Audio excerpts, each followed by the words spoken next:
กระจายเสียงจากเลขที่71หมู่ที่14บ้านใหม่หลังมอตำบลสุเทพอำเภอเมืองจังหวัดเชียงใหม่รหัสไปรษณีย์50200หมายเลขโทรศัพท์0818815690 0520000636-7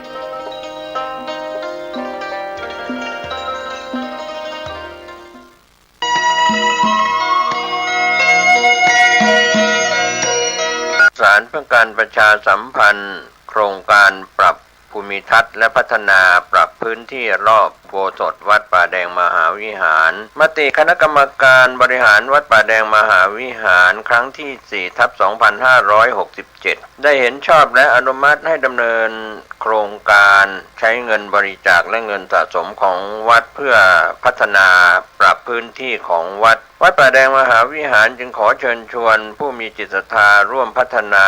เพื่อถวายเป็นพระราชกุศลถวายพระเจ้าสามฝั่งแกนและพระเทวีพระเจ้าติโลกราชพระเมืองแก้วและอดีตเจ้าอาวาสวัดป่าแดงมหาวิหารมีพระญาณคัมภีร์พระมหาสวามีโพธินันทะครูบาเจ้าศรีวิชัยพระอธิการอินแก้วอรินทโรครูบาอ่องขอเชิญชวนผู้มีจิตศรัทธามีเจตนาร่วมในข่าวครั้งนี้โอนเงินผ่านธนาคารกรุงไทยสาขาสุเทพชื่อบัญชีวัดป่าแดงมหาวิหารเลขที่บัญชี521064750สอบถามรายละเอียดเพื่อร่วมทำบุญได้ที่0818815690ก็เป็นโครงการปรับภูมิทัศน์และพัฒนาปรับพื้นที่รอบอุโบสถวัดป่าแดงมหาวิหารตำบลสุเทพอำเภอเมืองเชียงใหม่จังหวัดเชียงใหม่โครงการนี้เริ่มดำเนินการท่านที่จะร่วมบุญร่วมกุศลร่วมอนุโมทนาได้บุญได้กุศลได้ความดีโดยทั่วหน้ากัน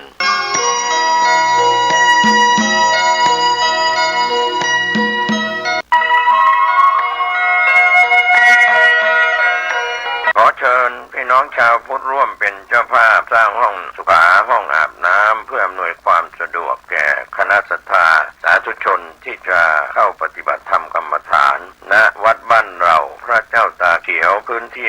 126ตารางเมตรจำนวน23ห้องประกอบด้วยห้องน้ำหญิง8ห้องห้องอาบน้ำ4ห้องห้องสำหรับผู้พิการ1ห้องห้องน้ำชายแบ่งเป็นห้องสุขา5ห้องโถปัสสาวะ3โถห้องอาบน้ำ4ห้องและห้องสำหรับผู้พิการอีก1ห้องท่านผู้ใจบุญใจกุศลร่วมสร้างห้องน้ำห้องขาตารางเมตรละ 10,000 บาทหรือตามกำลังเจตนาศรัทธาติดต่อร่วมทำบุญได้ที่ธนาคารกรุงไทยสาขาป่าซางเลขที่บัญชี79800274865ชื่อบัญชีวัดบ้านเราหรือสอบถามรายละเอียดเพิ่มเติมได้ที่พระครูภาวนาโสภิตผู้ช่วยศาสตราจารย์ด็อกเตอร์เจ้าวาดวัดบ้านเหล่าพระเจ้าตาเขียวตำบลบ้านเรือนอำเภอป่าซางจังหวัดลำพูนโทรศัพท์0969525159ได้ทุกวันขออนุโมทนากับเจ้าภาพทางไกลทางไกลและที่ร่วมทำบุญทั้งภาพปกติและออนไลน์ได้บุญได้กุศลได้ร่วมอนุโมทนาโดยทั่วหน้ากันญาติโยมท่านพุทธศาสนิกชนท่านผู้ฟังทั้งหลายทุกท่านทุกคนวันนี้ตุเจ้าวัดหนองตอง มาพบปะกับพ่อแม่พี่น้องญาติโยมท่านผู้ฟังทั้งหลายอีกเช่นเคยในรายการปกิณกะแห่งธรรมะธรรมะแก่งโหธรรมะแก่งแคร เลือกสอนเลือกใช้เอาคนเดียวไผมักผักก็กินผักไผมักจิ้นก็กินจิ้นไผมักไก่ก็กินไก่ไผมักเผ็ดก็หีบเอาไผมักจืดจางก็เอาก็เรียกว่าชอบอันใดเอาอันนั้น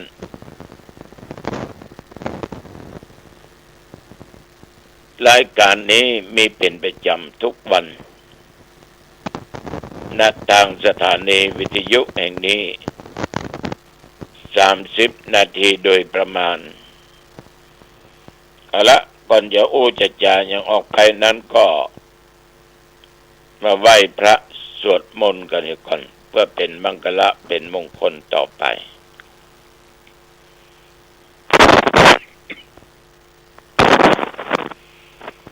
อรหังสัมมาสัมพุทโธภควาพุทธังภควันตังอภิวาเทมิกราบพระพุทธสวากขาโตภควตาธัมโมธัมมังนัมมัสสามิกราบพระธรรมสุปฏิปันโนภควโตสาวกสังโฆสังฆังนัมมามิกราบพระสงฆ์นะโมตัสสะภะคะวะโตขอนอบน้อมแด่พระผู้มีพระภาคเจ้าพระองค์นั้นอรหะโตซึ่งเป็นผู้ไกลจากกิเลสสัมมาสัมพุทธัสสะตรัสรู้ชอบได้โดยพระองค์เองนะโมตัสสะภะคะวะโตขอนอบน้อมแด่พระผู้มีพระภาคเจ้าพระองค์นั้นอรหะโตซึ่งเป็นผู้ไกลจากกิเลสสัมมาสัมพุทธัสสะตรัสรู้ชอบได้โดยพระองค์เองนะโมตัสสะภะคะวะโตขอนอบน้อมแด่พระผู้มีพระภาคเจ้าพระองค์นั้นอรหะโตซึ่งเป็นผู้ไกลจากกิเลสสัมมาสัมพุทธัสสะตรัสรู้ชอบได้โดยพระองค์เองพุทธังสรณังคัจฉามิธัมมังสรณังคัจฉามิสังฆังสรณังคัจฉามิตุติยัมปิพุทธังสรณังคัจฉามิตุติยัมปิธัมมังสรณังคัจฉามิตุติยัมปิสังฆังสรณังคัจฉามิตติยัมปิพุทธังสรณังคัจฉามิตติยัมปิธัมมังสรณังคัจฉามิตติยัมปิสังฆังสรณังคัจฉามิอิติปิโสภะคะวะอะระหังสัมมาสัมพุทโธวิชาจารณะสัมปันโนสุขโตโลกวิทูอนุตตโรปุริสธรรมสารถิสัทธาเทวมนุษย์สานังพุทโธภคะวาติยันตุนิมิตตังอวมังคลัญจาโยจมนาโพสกุณัสสะโทปาปัคคะโอโตโสปินังอากันตังพุทธานุภาเวนะวินาสเมนโตสวากขาโตภควตาธัมโมสันติติโกอากาลิโกเอกิปัสสิโกโอปนัญญิโกปัจจตังเวทิตโพวินยูหิติยันตุนิมิตตังอวมังคลัญจาโยจมนาโพสกุณัสสะโทปาปัคคะโอตุสุปินังอากันตังธัมมานุภาเวนะวินาสเมนตุสุปฏิปันโนภควโตสาวกสังโฆอุชุปฏิปันโนภควโตสาวกสังโฆ ยายะปฏิปันโนภะคะวะโตสาวกสังโฆสามีจิปฏิปันโนภะคะวะโตสาวกสังโฆยะติตังจตาริปุริสยุคนิอัตตปุริสปุคัลลาเอสะภะคะวะโตสาวกสังโฆอาหุนายโยปาอุนายโยทักขินายโยอัญชลีกรณีโยอนุตตรังปุญญเกตังโลกัสสาติยันดุนิมิตังอวมังคลัญญาโยจมนาโปสกุณัสสะสัทโธปะปะกะโหตุสุปินังกกันตังสังฆานุภาเวนะวินาสเมนตุ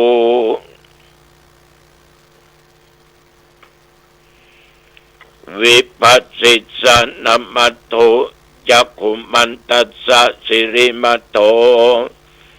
สิกิสปินัมมัตโตสัพพพุทธานุกัมปิโนเวสปุสสะนัมมัตโตนะหาตกัสสะตปัสสิโนนะมัตโตกะโกสันตัสสะมาระเสนะปมัตติโนโกนาคมัณัสสะนะมัตโตพระมนัสสะวุสิมัตโตกัสสปัสสะนะมัตโตวิปมุตตัสสะสัพพทิอังคีรัสสะนะมัตโตสักยปุตตัสสะสิริมัตโตโยอิมังดัมมะเตเสสิสัพพทุกขาปนุตนังเยจะเป็นนิพุตตโลเกยถาพุตังวิปัสสิสุงเตชนะอภิสุนามะอันตาวิตัสสารธาหิตังเดวมโนสนังยังนมัสสันติโคตมังวิชาจรณะสัมปันนังมะอันตังวิตัสสารทังวิชาจรณะสัมปันนังพุทธังวันธามะโคตมันติยะโตอังภาคินีอริยยะจติยะจโตนาปิชานามิสันจิจปนังชีวิตาวโรเปตาเตนะสัจเจนะโสติเตโอตุโสติกัปปสสะโพชังโกสติสังฆโตธัมมนังวิจโยตถาวิริยัมปิติปัสสติโพชังคาจัตถาปะเรสมาตุเปกขโพชังคาสัตเตเตสัพพทัสสินามุนินาสัมมัตตคตาภาวิตาภาวุลิกตาสังวัตตันติอภิญญายานิพพานายาจะโพธิยาเอเตนะสัจจวเชนะโสทิเตโอตุสัพพทาเอกัสมิงสัมเยนะโธโมคลานันจกัสสปังคิลันเนตุกิเตติสวาโพชังเคสัตตะเทสญิเตจตังอภินันติตวาโรคามุตยิงสุตังคะเนเอเตนะสัจจวเชนะโสติเตโอตุสัพพทาเอกทาธรรมราชาปิเกลัญเยนะปิปิริโตจุนดัตเทเรนะตัญเยวะพนาเปตวานะสัตรังสัมโมติตวาจะอปตาตัมมาวุธาสิธานโสเอเตนะสัจจวเชนะโสติเตโอตุสัพพทาปะอินาเตจะอปทาตินนัมปิมะเหสินังมัคคะอัตตะกิเลสวะปัตตานุปติธรรมตังเอเตนะสัจจวเชนะโส โสติเตโอตุสัพพทาภวตุสัพพมังคลังรักขันตุสัพพเทวตาสัพพพุทธานุภาเวนะสัทธาโสติภวันตุเตภวตุสัพพมังคลังรักขันตุสัพพเทวตาสัพพธรรมานุภาเวนะสัทธาโสติภวันตุเตภวตุสัพพมังคลังรักขันตุสัพพเทวตาสัพพสังฆานุภาเวนะสัทธาโสติภวันตุเต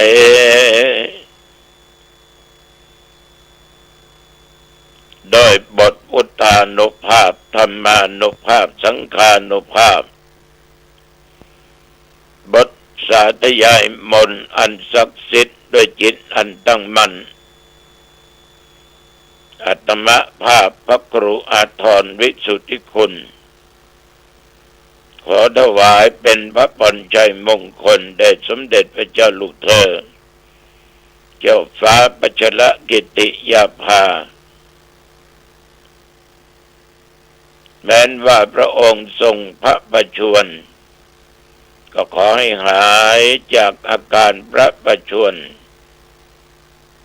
มีพระสุขภาพปรมัยดุจดั้งเดิมมีพระชนมายุยิ่งยืนนานได้120 พระพรรษายิ่งขึ้นไปขอถวายพระพรกรมอุตุตักแม่นแตะแม่นว่าเนาะเรื่องฟ้าเรื่องฝนเรื่องลมเรื่องลูกเห็บเรื่องความแปรปรวนของอากาศเตือนถึงวัน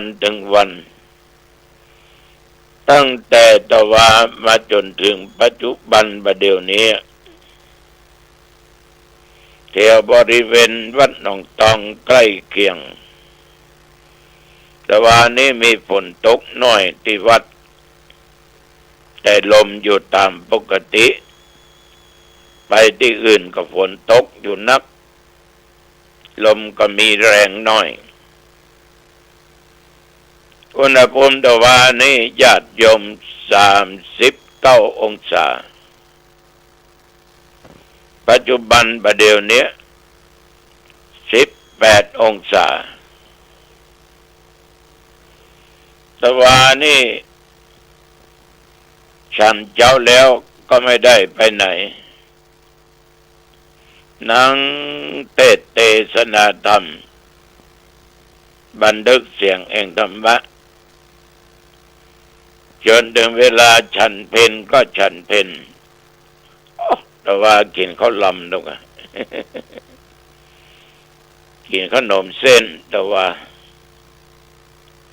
ขนมเส้นน้ำยา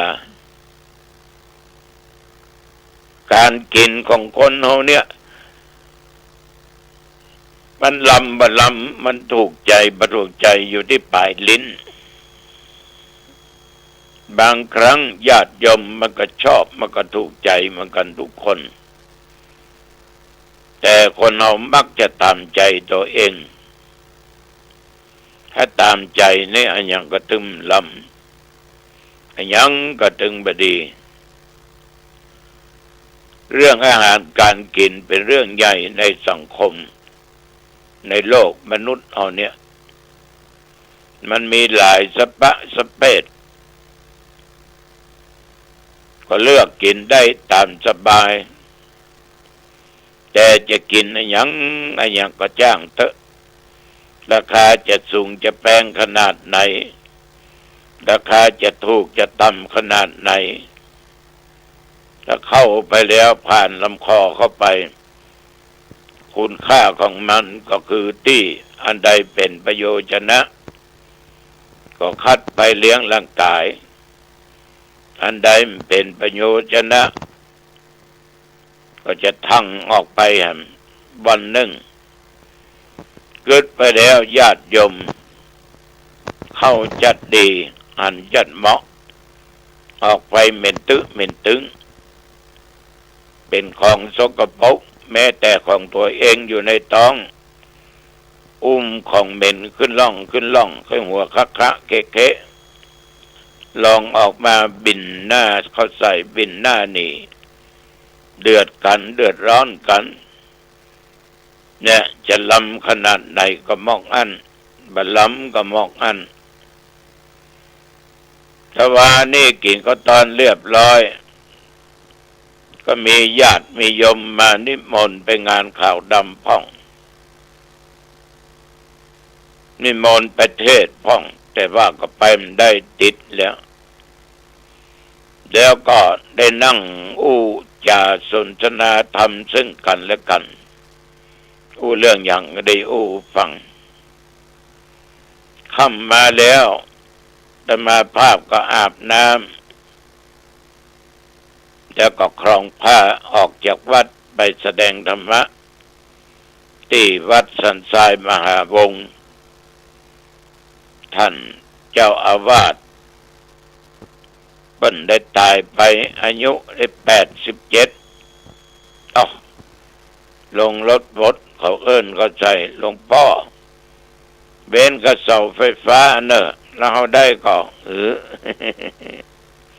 เว้นกระเสาไฟฟ้าก็มันนำคนเอาเว้นเนาะยังไม่ได้กับเปิ้นมันของอย่างนี้มันเหมือนแน่เนาะหลวงพ่อเนาะก็บ่ดึกว่ามันจะออกอายุของตุลุงอย่างเงี้ยสู่เขาก็จากันก็ขึ้นไปสถานที่บนวิหารแต่ว่าคณะสงฆ์อำเภอสารปีเป็นเจ้าภาพพร้อมด้วยสภาวัฒนธรรมโดยการนำของท่านพระครูสากรกิจโกศลเจ้าคณะอำเภอสารปีตัวนี้จะเป็นเจ้าหน้าเพิ่ม10 กว่าปีมันอยู่ท่านทั้งหลายศรัทธาก็ปากันเป็นนักปากันไปหลายนั่งอยู่ทั้งลุ่มทั้งปังนักเริ่มเทศนาธรรมก็ต้องขอบใจคณะสงฆ์และญาติโยมมีความสงบมีความสงเงียมมีสติสัมปชัญญะในการฟังเทศในการฟังธรรมตั้งอกตั้งใจสมกับเป็นคณะสงฆ์และญาติโยมผู้ใจบุญใช้เวลาแสดงอยู่40 กว่านาทีก็เอวังจบญาติโยมปอนอย่างเรียบร้อยก็เลยขอลากลับก่อนเพราะในคืนที่แล้วนั้นคณะสงฆ์อำเภอสารปีทุกวัดเพิ่งก็มีน้ำจิตน้ำใจนอกจากเป็นเจ้าภาพถึงเทศถึงสวดแล้วก็มอบเงินสงเคราะห์ช่วยตัวเจ้าที่เพิ่นได้เสียไปจากไปจะเป็นเจ้าอาวาสไม่ใช่เจ้าอาวาสเป็นสามเณรก็ตามถ้าได้ถึงแก่มรณภาพก็จะช่วยกันอำเภอสารปีตะวันนี้มอบเป็นกองทุนจตุปัจจัยจัดในงานศพ100,000 กองบุญก็เรียกว่าได้กำจูอุดหนุนช่วยกันช่วยถึงศรัทธาญาติโยมตัวทางดงนี้จะได้86,000 กองบุญลมที่วัดเจ้าของอย่างฉะนั้นญาติโยมเป็นการอนุเคราะห์สงเคราะห์กันปัจจัยทายทานเหล่านี้ตุเจ้าเอามาจากไหนก็เอามาจากเมื่อญาติโยมไปกระทำบุญไปถวายแก่ท่านก็เอามาใช้สิ่งที่เป็นประโยชน์นะมาสงเคราะห์เบื้องทุกข์ช่วยเหลือศรัทธาเมื่อตุเจ้าวัดไหนถึงแก่มรณภาพประเด็นนี้มีทุกอำเภอท่านทั้งหลายอำเภอหางดงนะตั้งขึ้นมามันละเดี๋ยวนี้มีทุกอำเภอ ก็เป็นสิ่งที่ดีอกดีใจเข้ากับงานว่าสาธารณสงเคราะห์การสงเคราะห์ซึ่งกันและกัน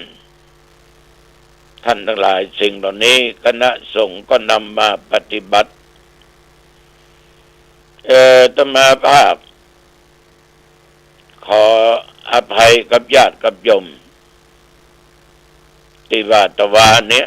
ก็มีโยมมานั่งสนทนาธรรม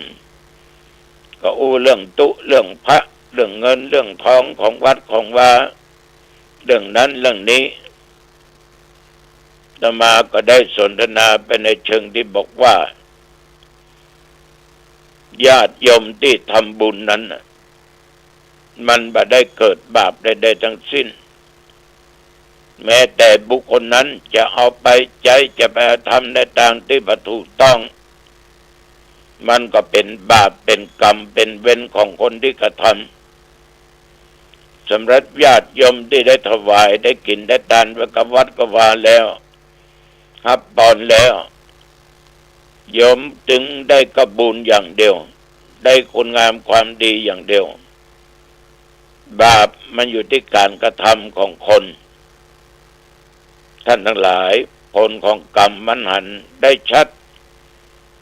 ถ้าทำบดีจะใหญ่ขนาดไหนทุกข์ยากอับจนกามั่งมีสีสุขเคยนอนห้องแอร์เคยนอนอย่างดีมีสุขในที่สุดมาต้องไปนอนในคุกในตารางซึ่งมันมีแอร์ได้กินได้ฉันดีในที่สุดในคุกในตารางมีอันอย่างก็จะเป็นต้องกินอันนั้น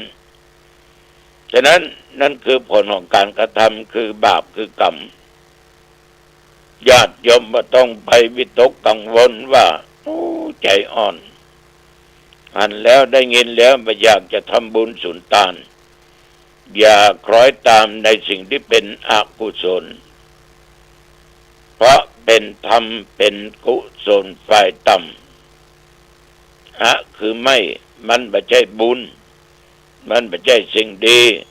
มันเป็นสิ่งที่ชั่วก็นั่งนั่งจาก็ปออกที่เป็นมานิมนต์ก็ถามนักกันอย่างนี้มันมาทำศาสนาพุทธเอาเสื่อมเสียว่าตุลุงธรรมะของพระพุทธเจ้าก็ไม่เสื่อมศีลข้อห้ามก็ไม่เสื่อมพุทธศาสนานั้นไม่เสื่อมตื่นเบิกบานอยู่ตลอดเวลาคนเท่านั้นที่เป็นหลับคนเราทุกคนเนี่ยญาติโยมจะไปเข้าใจว่าจะเสื่อมพุทธศาสนาจะเสื่อมไม่เสื่อมโยมจะต้องแยกแยะออกบอกมันถูกนั่นมันเป็นเรื่องกรรมและเวรของแต่ละบุคคลเพราะว่าเครื่องหัตถ์และบรรพชิตแม้แต่สมัยครั้งพุทธกาลก็ยังมีคันเมื่อพระองค์มีพระชนชีพมันก็ยังมีเรื่องราวเหล่านี้เกิดขึ้นธรรมะไม่ได้เสื่อมศีลไม่ได้เสื่อมพุทธศาสนาไม่ได้เสื่อมคำสอนของพระพุทธเจ้ามีมาอย่างใดเป็นไปอย่างนั้นยืนยันมาได้ 2,500-600 ปีมาแล้วฉะนั้นศรัทธาสาธุชนญาติโยมนั้นเรื่องของบุคคลอย่าเอาเรื่องคำว่าพุทธศาสนาเสื่อมไปเกี่ยวข้องอย่าคิดในทางอกุศลท่านทั้งหลายก็ได้ได้จากันไปหลายอย่างหลายประการแต่มาว่าเป็นสิ่งดีนะได้ไขได้แก้สิ่งที่ญาติโยมสงสัยก็ยังมีแหมน้อยถ้าอย่างอันทำมันดีตกมโนหกมันก็ดึงตกเมื่อมันทำละเมื่อคิดจะทำแล้วมันก็ตกมโนหกละทำไมบ่หยุดก็ความโลภมันบังความโลภมันจักมันจุงมันเกิดขึ้นฉะนั้นญาติโยม ความดีความชั่วเป็นของแต่ละบุคคลขอให้เฮาเนี่ยทำดีรู้ว่าสิ่งบดีนั้นน่ะมันนำความหายนะเกิดขึ้นนำความเดือดร้อนเกิดขึ้นท่านทั้งหลายหูอย่างอี้เอาจะไปทำมันอย่างเอากระทำในสิ่งที่ดีๆพุทธศาสนาเนี่ยญาติโยมเป็นธรรมาธิปไตยถือธรรมเป็นใหญ่ไม่ได้ถือเรื่องของเจ้าโลกไม่ได้ถือเอาตัวเอาตนเป็นใหญ่เขาคิดอย่างนั้นมันก็เป็นอัตตาไปอัตตาคือเอาตัวตนเป็นใหญ่อันนี้ตุเจ้าขอฝากไว้กับญาติกับโยมเนอะละบาปหาบบุญเนี่ยนะละบาปหาบบุญเอาละวันนี้หันเวลาเป่าสมควรอายุวันโนสุขังพลังพบกันใหม่ปะกันใหม่โอกาส